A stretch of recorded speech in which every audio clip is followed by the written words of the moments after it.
Okay, here's a demo of my event logging shortcut in Notion database. And the idea is that you can use it to log any events that recur. So for example, I set this up to track my baby daughter's activities. I wanted to know when she was asleep, when she was crying, the last time she had a nappy changed, those kind of things. So the database is very simple.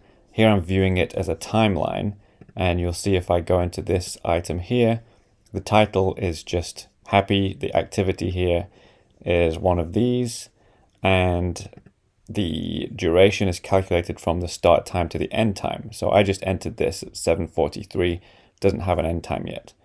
But as great as Notion is, I didn't want to have to go into the database to enter these items. I wanted a really quick way of doing it. So I created a shortcut, and I can do this from my Apple Watch, or I can do it from a widget on the home screen. So I'm going to show you how it works. And if this is something you'd be interested in, you can register your interest at fastnotion.net. Just look for the event logger. And if enough people are interested, then I will make this available. But it would be quite a lot of work for me to make it publicly available. So I'm not going to do it unless there is interest. So this is how it works. I tap on Lily at the top, and I can view the previous event. And that previous event is happy 3 hours 54 minutes ago, and I can hear her crying now.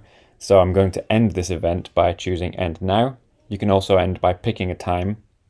End now is quicker because she just stopped crying or started crying. And you can see in the database this has been updated, so now I know that she was happy for 3.9 hours. So I'm going to add a new event, which is that she's crying. So I tap Lily again and choose crying.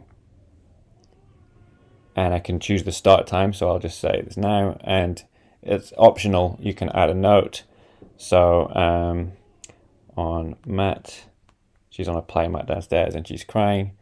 So you see that gets added to the database over here, and I have an option when the shortcut finishes to view one of my views in the database, but I'm just going to ignore that. So that's basically how it works. You could use this to track anything, and if you want to track an item that isn't in your select options, you just scroll right down to the bottom and choose new option. And I can enter a new tag name. So example tag. And you'll see that that gets entered into the database. So you can see it here, example tag, and that is being added as an activity on here. So the next time that I go to add something, that will be something that I can select. You'll see at the bottom here we have example tag. So you can create your select items like that. So you really never even need to go into the Notion database until you want to look at the timeline. So as I say, it's a complex shortcut, and to make it publicly available is going to take a lot of work on my end. But if there's enough interest, if you'll be happy to pay a couple of bucks for something like this, then let me know. And when there's enough interest, I will make it publicly available. Thanks for checking this out.